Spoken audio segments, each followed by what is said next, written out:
Hi, everyone. I am Dana Lauer, co-founder of Project Arc. Many of you know the work that I've done for the past 20 plus years in the space of project-based learning, but more specifically pushing into that authentic space so that students can be empowered to make change in their world. And in fact, the ARC in Project ARC stands for Authenticity, Relevancy, and Community Connected Learning. So for the past 20 years, I've had this journey in education that has been my passion, sometimes bumpy because quite frankly, I've been labeled as disagreeable in education. And so in November of 2024, I put out this post on LinkedIn saying, hey, if you are disagreeable in education, connect with me. Had absolutely no idea where this whole thing was going to go, but it was prompted by a quote from a book that I was reading at the time. It was Adam Grant's New York Times bestseller, Think Again, The Power of Knowing What You Don't Know. Highly recommend it. So the quote comes from this particular paragraph. It says, the ideal members of a challenge network are disagreeable because they're fearless about questioning the way things have always been done and holding us accountable for thinking again. There's evidence that disagreeable people speak up more frequently, especially when leaders aren't receptive, and foster more task conflict. They give the critical feedback we might not want to hear, but need to hear.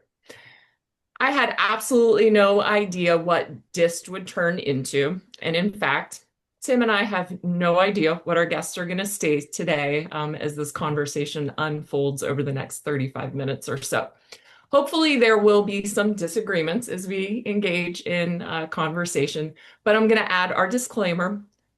Tim and I don't know what they're going to say. We don't necessarily endorse what they're going to say. But in today's episode, we do have three special guests that are also school board members.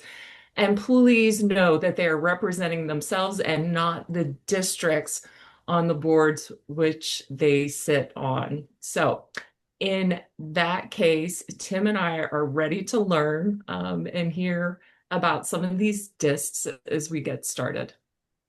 And thank you, Dana, for that introduction. I'm Tim Kubik, Dana's co-partner at Project ARC, and also have a long history in authentic project learning experiences. We're really excited tonight to bring a different perspective to DIST, and that's what Dana mentioned, is that we have three school board members who are joining us from around the country, two from my home state of Colorado you'll get to meet, and then one from Dana's home state in Pennsylvania.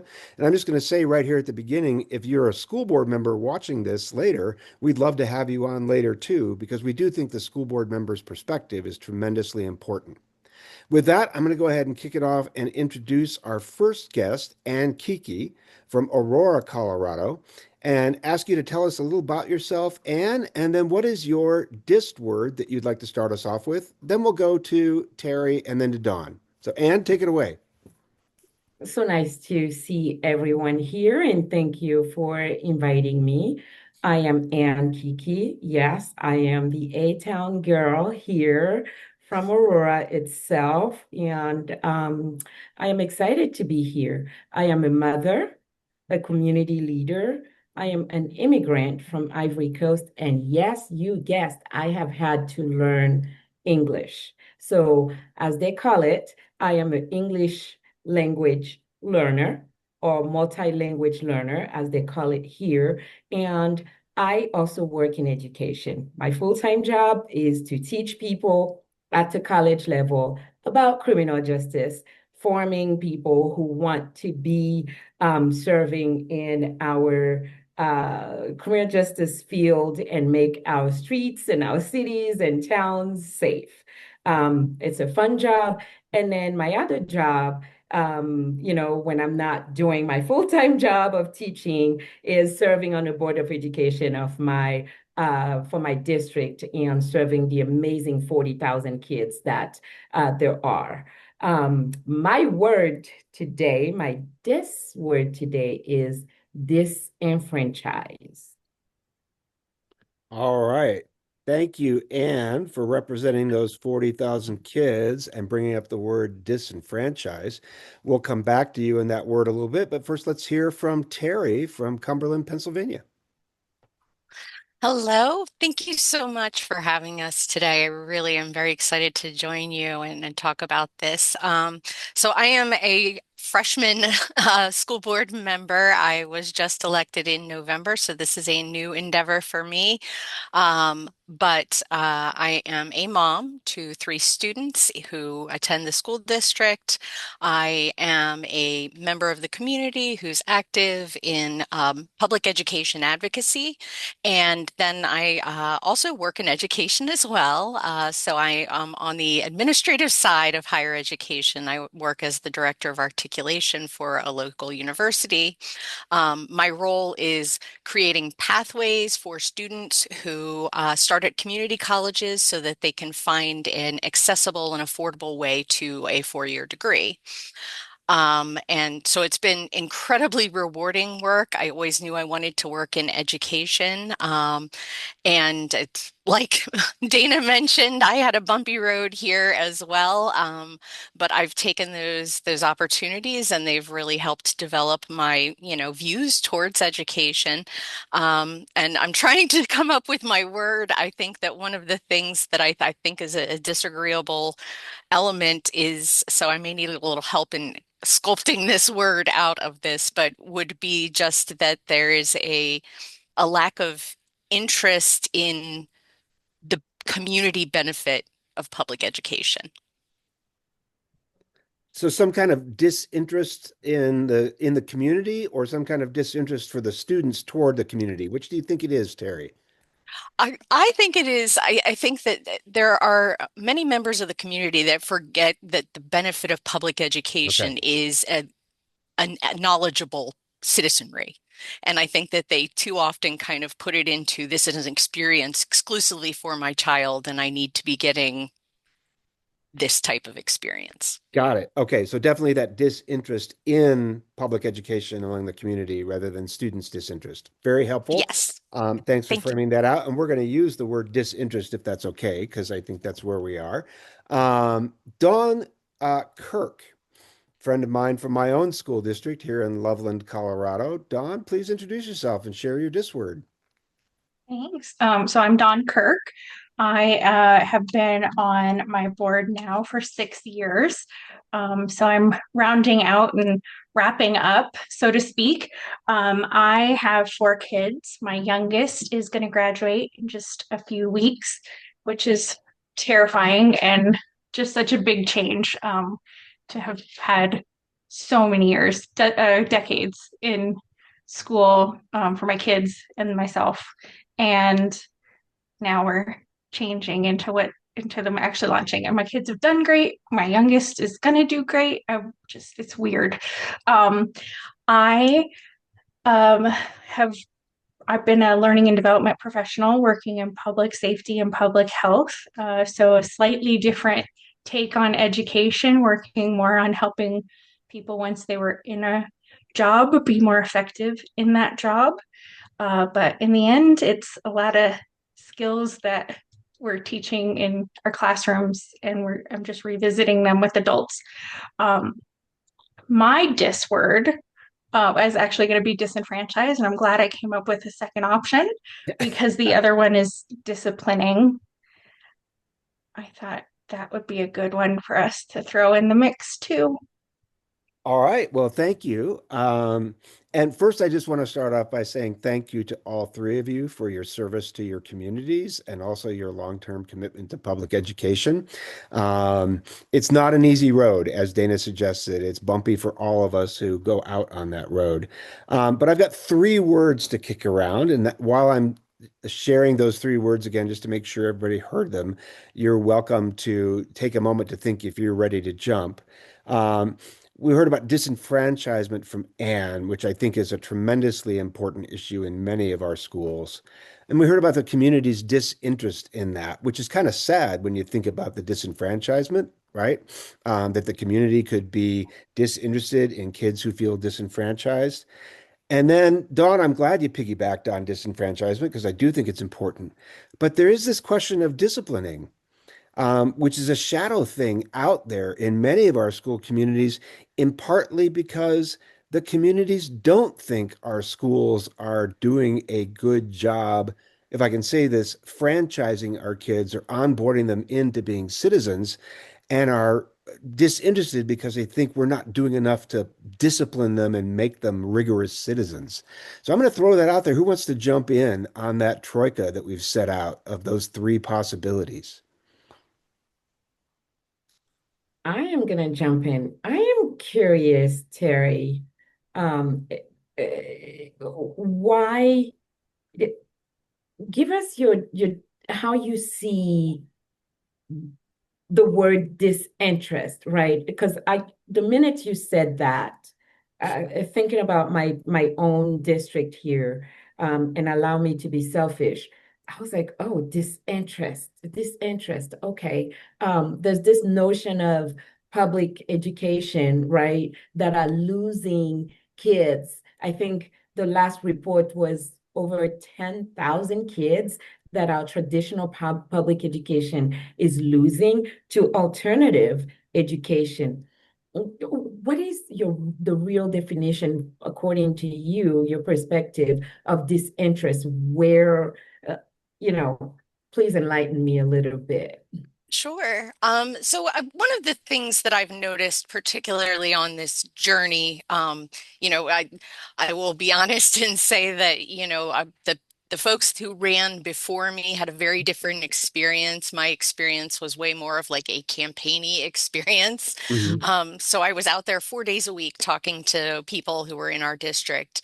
And, there was a lot of conversations about, my child, and this is what I'm not getting from the school district. That I am owed, and it's the very self-centered kind of experience. Whereas my personal perspective is that there are things that are in the district that are very beneficial, never going to help my children. But, that culinary program may is going to develop somebody who's going to open a restaurant that is going to benefit our community. So I think that there is a lot of a mindset of it's not for my kids, so we don't need it. Mm. Is that helpful for you, Anne? It's a very amazing perspective. Um, it's not what I had in mind when she said disinterest, Hmm. but um, yeah, it's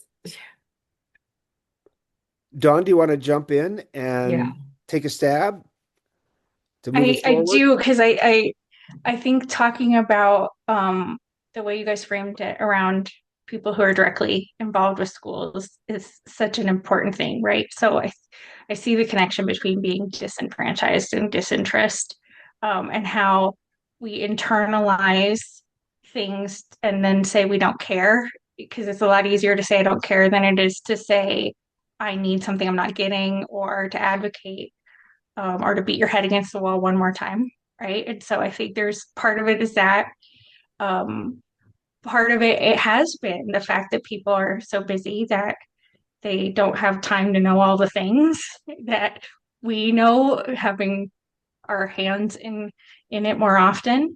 And so you do hear people prioritize things in these really focused ways, and a lot of them also aren't even involved directly with schools anymore. They might be taxpayers who say, why are we spending money on this?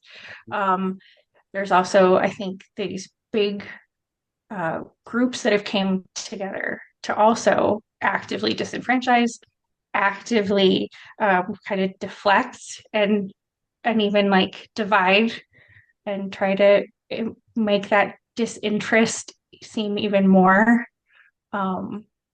polarizing than it really is. When what my experience has been, by and large, is that I'm too busy.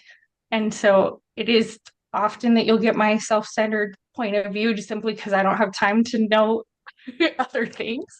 And our working parents, and every parent is a working parent, frankly. If you have kids, you are working no matter where you're working with those kids and maybe also other places too. It's hard to keep up with everything and to get involved with everything. And people, I think, are passively accepting that because they think things are fine, not realizing then that who's speaking up are the people who are kind of trying to create friction from the fact that the people who are fine aren't speaking up, right? It's like, well, the people who are speaking up are speaking very loudly. Therefore, that we have all these problems, but it really is just people being too busy to spread too thin.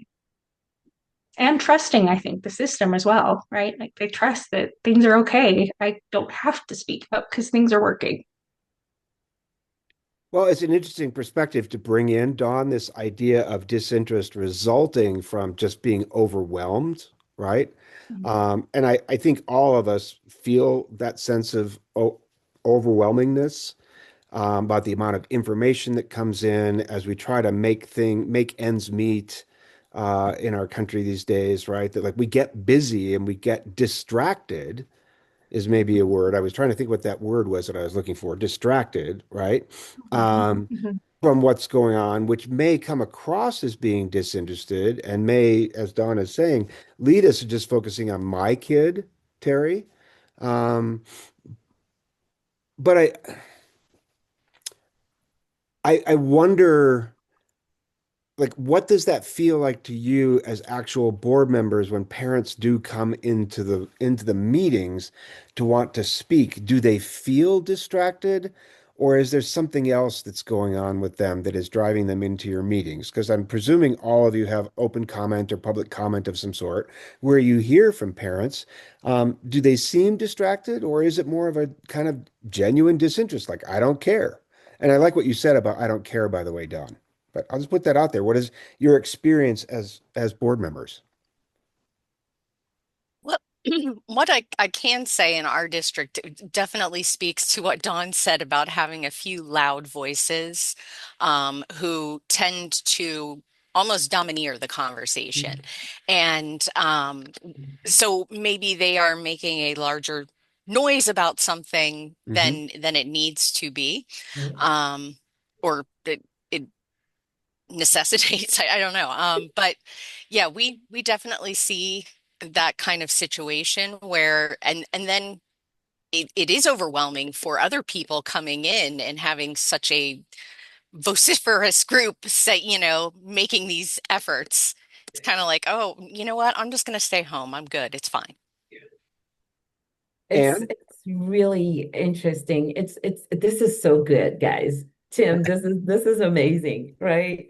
Um, because for the longest, since I've been in the K-12 field, you know, um, it's always been said about immigrants that we are disinterested, we are distracted, we are not involved. Therefore, other people take even the right to make decisions for hmm our kids without us, hence the disenfranchisement. hmm Because when we look at the system is not really built for a lot of us that are in that system today. That's the reason why I was so intrigued by your word, right? Disinterested. And then Tim, you threw in the word like distracted, because those words are familiar Mm-hmm. in the immigrant community to justify the disenfranchisement that we see and say, just be quiet. We got you. We got you. That's one reason why I ran for the first time. I felt like the voices of immigrants were missing, right, Mm-hmm. on the board of such a diverse community as Aurora.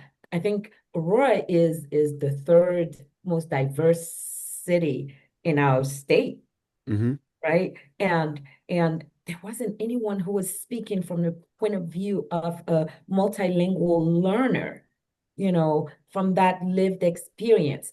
Since then, we are now two, and the voice is stronger, right? There are two now immigrants on the board, and the voices are stronger. But yes, we have to always reshape the narrative and say, no, no, no. It's not that we are disinterested. It's not that we are distracted. It's simply because there are language barriers and there are gatekeepers even to keep the system going the way it is when we know that it doesn't fit. Our kids don't fit. So how can we help, right? Fix this disenfranchisement. However, we're now seeing that it's not just an issue with immigrant communities. Every community is facing that now. I guarantee you, I hear from so many families from different ethnicities and races and walks of life that are feeling the disenfranchisement. So I Teri, don't Don, know. want to pick up on Yeah, that your point about thoughts. other communities beyond the immigrant communities feeling this disenfranchisement, or Dana yourself, right? You So know, I also, I'm sorry, go ahead, Dana. no, I was just going to say because I live in the district that Terry represents, and we're kind of a unique district in Pennsylvania because Pennsylvania has 500 school districts, Yeah, and there are not very many large school districts outside of Philly or Pittsburgh. So we're one of the fewer districts that actually has two high schools in our districts, and so it's very interesting to see, we might not be a heavily immigrant community, but to hear the different voices from different sides of the district and who speaks more loudly and who has what to say and what the different focal points are. So it's, whether you're in a district with 40,000 or if you're in a rural school district in the panhandle of Texas, because we've worked in districts that have literally one paved road and no business in it.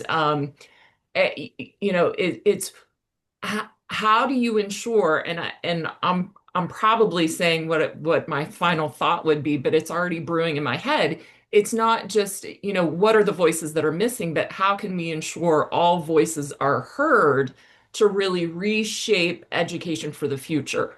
mm, yes. Mhm. I A was good, also gonna, yeah, go ahead, Dom. I was gonna add that I think that there is definitely a way that these things create people feeling like I don't want to be part of it. I think there's a lot of ways that that's showing up.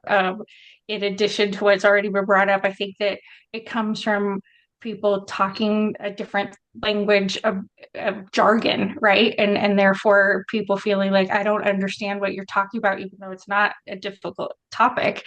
Um, and and I think that there are I came to this because of disability. And Mhm. so mine was a very similar path where I just felt like, gosh, nobody's really able to speak to this in a way that where they understand it. They're trying, they're great champions from what they do know, but they don't know it the way that I do living it.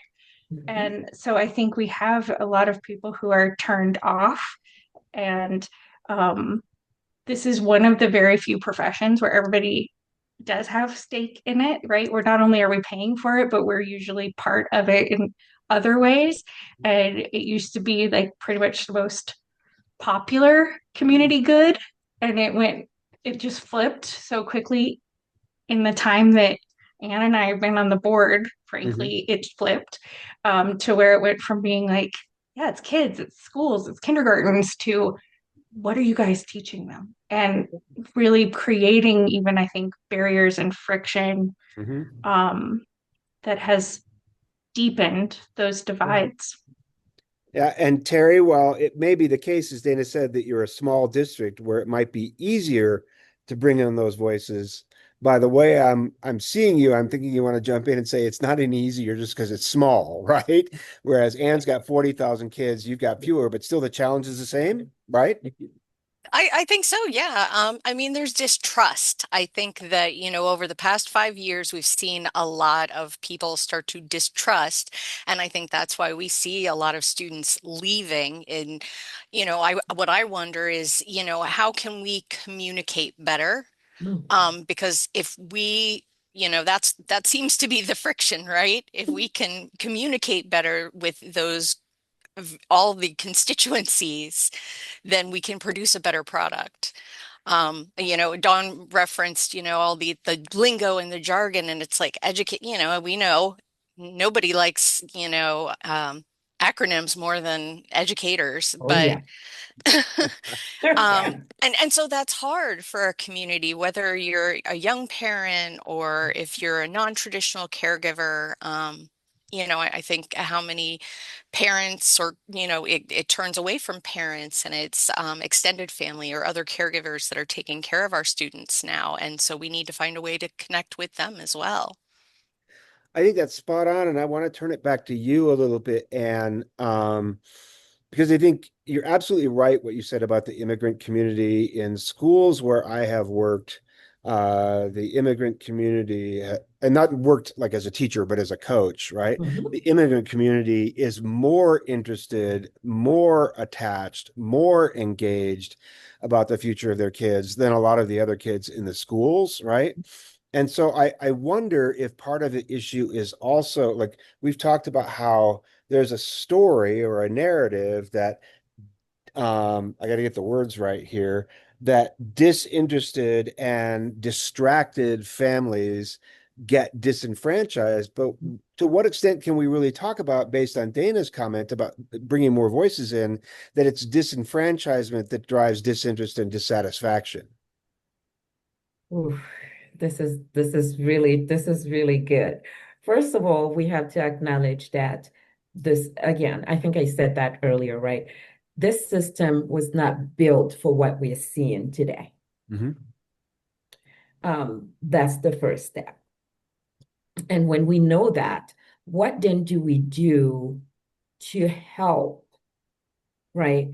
What are what are the steps, we can take to fix? Because right now it seems like we're just applying bandage on everything. We have like tons of bandages.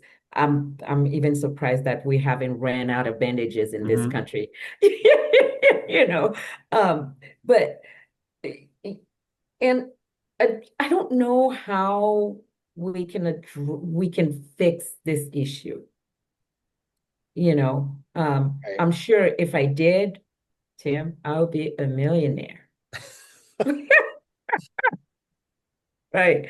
But to I me, I just got to push back on that a second, and I'm going to get in trouble for this. We may have to delete it out later. But I'm sure that anybody who becomes a millionaire in education didn't do it because they fixed education. that is Right? I'm true. just going to say that right So there. true. There's no way So that's true. true, I right? agree with you because there's not enough money to go around. That is sure. But to me, it takes community, right? And I think, Don, you mentioned that earlier. It takes community.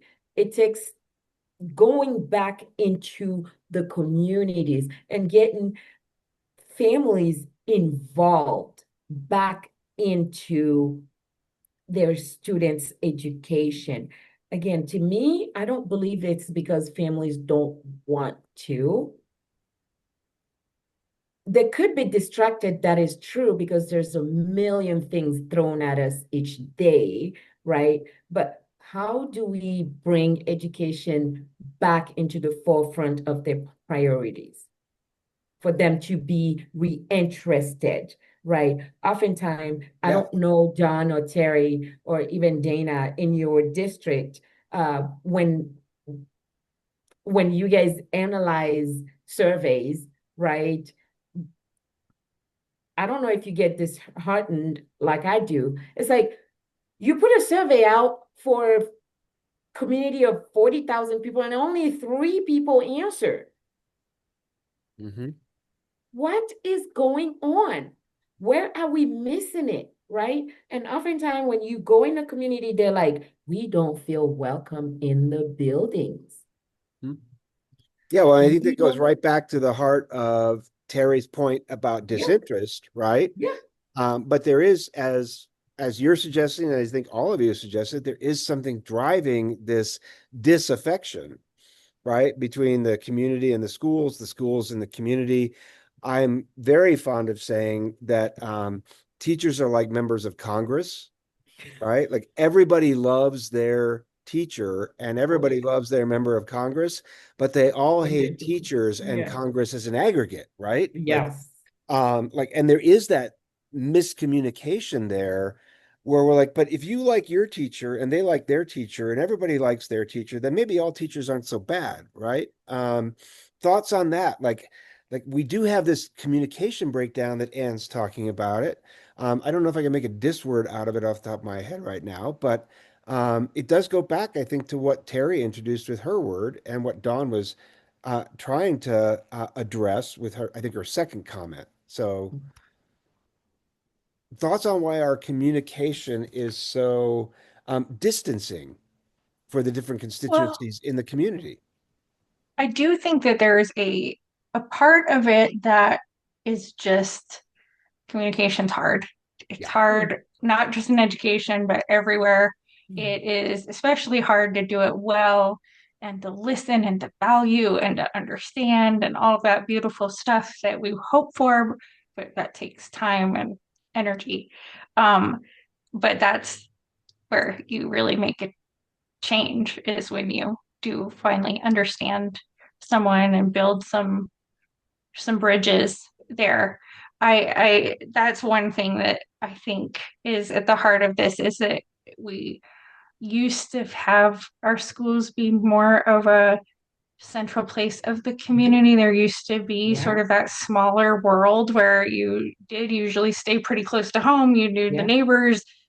Your kids were babysitting and shoveling the walks, and therefore everybody knew everybody. In today's world, that doesn't necessarily happen. I only know my neighbors directly on both sides. I don't know any of the other neighbors, and I've lived here way, way too long for that to be true. And so I think, our schools are seeing what is true for our greater community. Mhm. And I think that at the heart of a lot of this also is just the idea that we've been struggling with the idea of community and what it As a means to district. be community Mhm. in bigger things than education, right? We are looking at Oh, our okay. identity as far as like, do we really care about our neighbors and which neighbors? Is it all neighbors? Because, for me, it is all neighbors. I love public education. I do believe what you said, Terry, about like that's our foundation to make sure that we are all kind of on the same foundation, so same path, so to speak, then we can go from. But I do some social work type work. So of course I believe that. I know a lot of people nowadays who are saying, I don't believe in that. And so of course education is rippling with what we're rippling with. And I think in fact we did it earlier and deeper than a lot of people are doing it now Mhm. everywhere.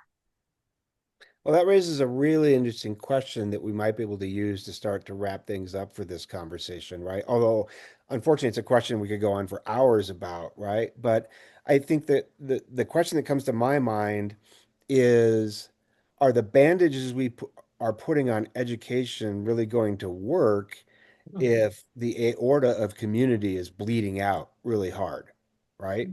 To the point that the idea of a public school centered in a community is going to die off no matter what problems we have because the idea of community is in trouble. And whoever would like to take a crack at that first and offer a pithy short answer, go for it. I don't know that I have anything short, but I mean, one of the challenges that we have, particularly in our region, is that, I've advocated for a long time for public education funding for schools. And, it's disheartening when we know that we're not meeting the bare minimum of funding for our schools. Mhm. And we have state representatives and senators who are saying, oh, well, we're actually supported by charter schools, cyber charter schools. And so, that's where we're going to put our energy. And so it's really hard because we are seeing improvements in our district, Yeah. but they don't want to hear that because they've already gotten on board with somebody else who's helping them achieve their goals. So part of that is the money question in community and whether funding education through public investments drawn largely from tax dollars is going to work in the future. Anne or Dawn, other perspectives, or do you want to follow along with that? Yeah, this funding thing is a conversation we can have for hours, right? Um, year after year, I mean, the budget shortfall it just keeps getting wider and wider. Mhm. Last year we kind of dodged a bullet last session. Everybody, at least at the legislature here, agreed to keep in Colorado, right, Teri, to not touch education. So we were lucky. We don't know what this session is going to look like. There's already I think like over 200 bills already like that have been like in the pipeline already. How many of them are going to require funding that where the JBC here in Colorado is going to have to go back and look and say, well, we said we would not touch this program, but sorry, we have to take money, right? So you already see this fight going. And Tim, our wonderful CEA is already like gearing up with the claws out, like we are going to protect this. Definitely, we support public education here, and we will protect public education. I, at least me, as Ann Keke, a parent, a community leader, and a board member, even like pledge to fight to keep education funding untouched. Dawn and Dana, we'll go to you two as we wrap up with some final words. Well, I do think that we put our money, our mouth is, right? We vote with our wallet. And I think that the the funding struggles that we have are indicative of the challenges we're having with identity, Mhm. right? And so it's hard to rally people around something when it's no longer a shared cause. We're not talking about how we're going to do it. We're arguing whether we should do it. Mhm. So it's not surprising that funding is a challenge because our money is ultimately how we show what we prioritize. Um, and I think that there's some simple ways there. I mean, like as big as that feels, I also think that when we go back to our words that we started with of disenfranchised and really feeling like I'm disinterested, we solve that through connection and we make community through connections. It's just more of connections. And so I think that this is a very broad view that we've taken, but it also could be simplified in that in the way that we approach those interactions one-on-one and in small groups that makes Mhm. such a difference for people to feel valued and to go, oh, I do care about this and I do want to support it and vote with my wallet and make sure that kids have a place to go that is safe and effective at teaching them things while they're there. Nicely said, Dawn. Dana, I'll turn it over to you to wrap us up. In the middle of the conversation, I thought maybe I was already projecting my final words when I said, how can we ensure all voices are heard in reshaping education for the future? And I listened to more of the conversation, which is why I love the fact that Tim facilitates and I get to sit back and soak it all in.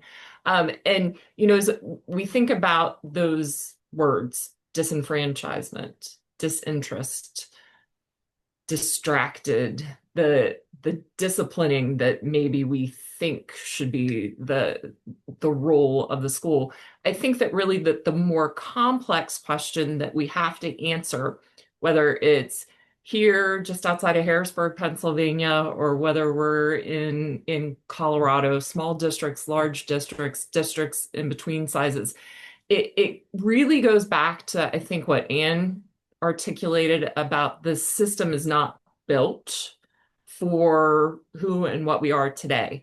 So maybe the more complex question that we have to tackle first is how can we rebuild the system to meet the needs of all learners, but not just all learners, the needs of our communities. So whether it's our community here in Pennsylvania or one of the communities in Colorado or somebody who's listening from across the globe, where we've had guests from across the globe that have slightly different structures and how their school districts function. I think then that question comes back to those communities too. Really nice way to wrap it up, Dana, in thinking about that question of do we have a system that's built for the world we live in now? I want to again thank our three guests for what was a really fun conversation for me. It's been a long day for me, and I'm not going to go into why. It's just been long, but every time we do this, it is something that dispels my disillusionment with the world I live in.